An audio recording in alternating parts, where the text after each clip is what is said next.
Hi guys, how are you? When I was growing up, we used to use cypress as our toothbrush, like this one, as a toothbrush. I found one, nikakata, nikatoa ngozi, and that's what I'm using to brush my teeth. When we were in primary school, we never used toothbrush, and our teeth used to be sparkling white. Or you use charcoal, or mostly we used to use charcoal and this stick. Yeah, to brush our teeth. Comment down below if you grew up in that kind of lifestyle.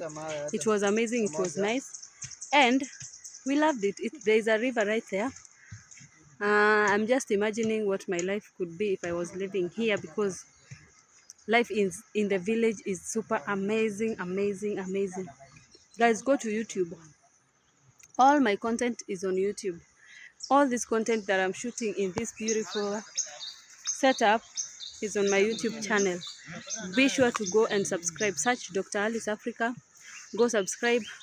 Click the notification bell so that every time I post a video you are notified. Okay, let me show you the river. Okay, yeah,